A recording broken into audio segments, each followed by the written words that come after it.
আজকের ব্লগটি কয়েকদিনের মিলানো একটি ব্লগ। এই ব্লগে আমরা দেখব শাওন বাজার করে কী নিয়ে আসলো, হসপিটালে নতুন সংযোজন কি, যখন আমাদের বাসায় কোনো তরকারি থাকে না তখন আমরা ইনস্ট্যান্ট কি খাই, আর কাঁচা আম দিয়ে করা আমার নতুন একটা রেসিপি।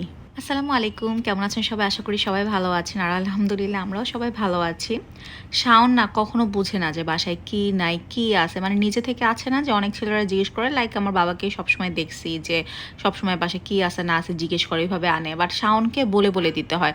আমি বলছিলাম বাসায় কোনো সবজি নেই, এই জন্য সে সবজি নিয়ে আসছে। একটা মিষ্টি কুমড়া আনছে, তারপর আলু আনছে, ঢেঁড়স আনছে, এতগুলো। আমি না এই জন্য স্বপ্ন থেকে সবসময় কেনাকাটা করি, কারণ এই যে এতগুলো ঢেঁড়স, আমরা মাত্র 2-3 জন মানুষ, মানে আওয়াইশা তো না বলার মতোই। তো 2-3 জন মানুষ এতগুলো ঢেঁড়স কয়দিন লাগায় খাবো? সপ্তাহে কি এক জিনিস 2-3 বার খাওয়া যায়? এক সবজি 2-3 দিন। তো এটা একটু বিরক্তই লাগে আমার কাছে যখন এতগুলো করে নিয়ে আসে। বাট শাওন বলে কোনো কিছু নাকি 1 কেজির কমে সে কিনতেই পারে না। সো এই তো সে সবজি এগুলো আনছিল, আর আনছে মসুরের ডাল, কারণ বাসে মসুরের ডাল 1 সপ্তাহ ধরে নাই। আমি 1 সপ্তাহ ধরে তাকে বলতেছি, তার একদিনও মনে থাকে না। সো আজকে সে নিয়ে আসছে।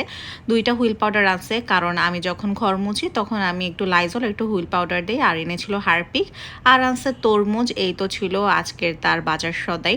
আমি সব কিছু ঠিকমতো গুছিয়ে রাখলাম। আর শাওন কিন্তু মাশাআল্লাহ আমাকে অনেক হেল্প করে। সবাই একটু মাশাআল্লাহ বলে দিবেন। লাইক আমার পাতিল মাছতে, স্পেশালি ভাতের পাতিল মাছতে অনেক বিরক্ত লাগে। সো সে সবসময় আমাকে কাজটাই হেল্প করে। এটা পরের দিন সকালের ক্লিপ। আমার হসপিটালে ডিউটি ছিল, আর অর্পণ বাড়ি থেকে আবার আমসত্ত্ব নিয়ে আসছে। এই আমসত্ত্ব যে খাবো, এটা টানতে গিয়ে দেখি মানে বিশাল বড় মনে হচ্ছে একটা লেদার, বাট টেস্ট কিন্তু অসাম ছিল। আর আমাদের হসপিটালে একটা নতুন সংযোজন হয়েছে, সেটা হচ্ছে আমাদের ল্যাব অনেক বড় করা হয়েছে এবং জার্মানির সকল অত্যাধুনিক ইনস্ট্রুমেন্ট আনা হয়েছে। সো এটা আসলে অনেক বড় একটা ব্যাপার। আগেও আমাদের ল্যাব ছিল, অনেক বড়ই ছিল, কিন্তু এখন এটা আরও অনেক বড়সড় আকারে হয়েছে। এখানে বিভিন্ন সেকশন রয়েছে, লাইক প্যাথোলজি, মাইক্রোবায়োলজি। সো দেখে আসলে অনেক ভালো লাগলো, কারণ যে জায়গাটা আপনার বাসার পরেই সবচেয়ে প্রায়োরিটি পায়, সেখানে যখন কিছু উন্নতি হয় ভালো তো লাগবে। রাতে বাসায় চলে আসছি, আর বাসায় আজকে তেমন কোনো তরকারি ছিল না। গতকালকে একটু গরুর মাংস রান্না করেছিলাম, ওইটা অল্প একটু ছিল। তো ভাবলাম যখন বাসায় কিছু থাকে না তখন আমাদের ইনস্ট্যান্ট যেটা মাথায় আসে সেটা হচ্ছে একটা পেঁয়াজ মরিচের ভর্তা। তো আমি ওইটাই রেডি করলাম। পেঁয়াজ মরিচ সরিষার তেল দিয়ে ভালো মতো মেখে, সাথে যদি একটা ডিম ভাজি থাকে আর মরিচ পোড়া থাকে, এই ডিম ভাজি আর এই ভর্তার সাথে শুধু গরম ভাত, এটা দিয়ে আপনি কয়েক প্লেট ভাত খেয়ে ফেলতে পারেন। শাওনকে বলতেছিলাম যে আজকে কোনো তরকারি নেই, আজকে শুধু তোমাকে ডিম ভাজির ভর্তা দিয়ে খাওয়াবো। এরপরে যখন সে টেবিলে দেখলো যে এই যে এত বেশি সরিষার তেল দিয়ে মাখানো পেঁয়াজ মরিচের ভর্তা, সাথে ডিম ভাজি, আবার একটু গরুর মাংস বাসি বাসি ছিল, আর ছিল রসুনের আচার, ও বলতেছিল যে এত মজার খাবার, এটা দিয়ে তো আমি 3-4 প্লেট ভাত খেয়ে ফেলতে পারবো। সো ওই দিন রাতে এটা দিয়ে ডিনার করেছিলাম। আর এটা হচ্ছে পরের দিন সকালবেলা আমি ফ্রোজেন পরোটা সেঁকতেছিলাম, আর ওই যে এক একজনের এক এক রকমের ডিম পোস্ট, সেটাও রেডি করতেছিলাম।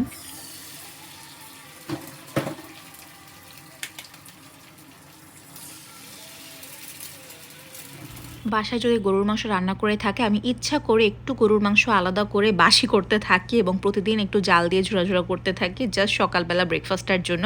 এটা খেতে অনেক বেশি মজা লাগে। ব্রেকফাস্ট রেডি করতে করতে আমি ভাতও রান্না করে ফেলছিলাম। আর এই যে এত বেশি থালা বাসন জমছে, আমি না খালার জন্য এগুলো রেখে দিতে পারি না। খালা মোটামুটি প্রতিদিনই আসে, যেদিন আসে না সে আগে থেকে ইনফর্ম করে, বাট এই যে নোংরা হয়ে থাকে আমার কাছে খুব বিরক্ত লাগে। ব্রেকফাস্ট নিয়ে গিয়ে দেখি রুমের মধ্যে তারা এখন পর্যন্ত আড়মোড়া ভাঙতেছে, এদের ঘুমই ভাঙে না। আর এখানে আমার সব কাজ শেষ। আমি আওয়াইশার ফিডারগুলো এখন ধুবো, আর আজকে পাবদা মাছ মুরগি রান্না করব।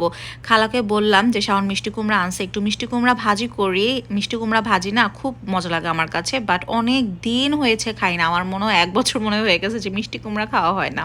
আর আজকে যে বললাম যে কাঁচা আম দিয়ে একটা রেসিপি তৈরি করব, সেটা হচ্ছে পাবদা মাছ দিয়ে রান্না করব। আমি জানি না আপনারা কখনো খেয়েছেন কিনা, আমি নিজেও কখনো খাইনি, বাট কাঁচা আম দিয়ে কিন্তু আমরা ছোট মাছগুলো খাই। লাইক অনেক সময় মলা কাচকে খাওয়া হয়, তারপর গুতুম মাছ, ট্যাংরা মাছ, এছাড়াও এই টাইপের বাতাসি মাছ, কাজলি মাছ, এই মাছগুলো কিন্তু কাঁচা আম দিয়ে অনেক খাওয়া হয়। তো আমি ভাবলাম যে পাবদা মাছগুলো আজকে এভাবে রান্না করে দেখি কেমন। আসলে ইনোভেশন করলেই কিন্তু নতুন আইটেম তৈরি হয়ে যায়, খারাপ হবে না। খাওয়ার জিনিসই তো, কত আর খারাপ হবে। সরি আমি আজকে এভাবে ভয়েস ওভার দিচ্ছি, কিন্তু আওয়াইশার কাছ থেকে আমি আজকে এক ফোঁটাও মুক্তি পাইনি। গতকালকে নাইট ডিউটি ছিল, সো বেচারে আজকে 1 সেকেন্ডও আমার থেকে আলাদা হচ্ছে না। সে একটু ঘুমিয়েছে, বাট নড়তেছে, মনে হচ্ছে যে কোনো সময় উঠে যাবে। সো আমি খুব তাড়াহুড়া করে ভয়েস ওভার দিয়ে আপনাদের জন্য ব্লগটা রেডি করতেছি।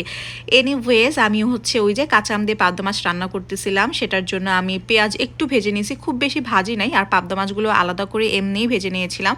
আমি তো সব মাছ একটু ভেজেই রান্না করি, আর পাবদা মাছগুলো মোটামুটি এবার প্রতিবারই ভেজে রান্না করছি, কারণ ওইভাবে খেতে মজাই লাগছে। এভাবে সব মশলা কষিয়ে এরপর কাঁচা আম দিয়ে দিলাম। কাঁচা আম দেওয়ার পরে আরেকটু কষাবো, যেহেতু পাবদা মাছ ভেজে নিয়েছি সো ওইটা কিন্তু রান্না হয়েই গেছে। আর পাবদা মাছ বেশিক্ষণ জাল দিলে নরম মাছ তো একদম ভেঙে যায়, সো আমি পাবদা মাছটা জাস্ট লাস্টের দিকে একটু সাজিয়ে 5 মিনিট রেখে নামিয়ে ফেলবো। এই আমটা সিদ্ধ হতেই যতক্ষণ ততক্ষণই। আর এখানে মিষ্টি কুমড়া ভাজির মধ্যে আমি একটু চিনি অ্যাড করবো। আমার আম্মু সব সময় মিষ্টি কুমড়া ভাজিতে চিনি অ্যাড করতো। আমার কাছে মনে হয় এতে যে একটা ক্যারামেলাইজড ফ্লেভার আসে প্লাস কালারটাও খুব সুন্দর আসে, আমার কাছে ওইটা খেতে খুব মজা লাগে। আদারওয়াইজ আমার কাছে কেমন যেন একটু পাঁচে পাঁচে লাগে।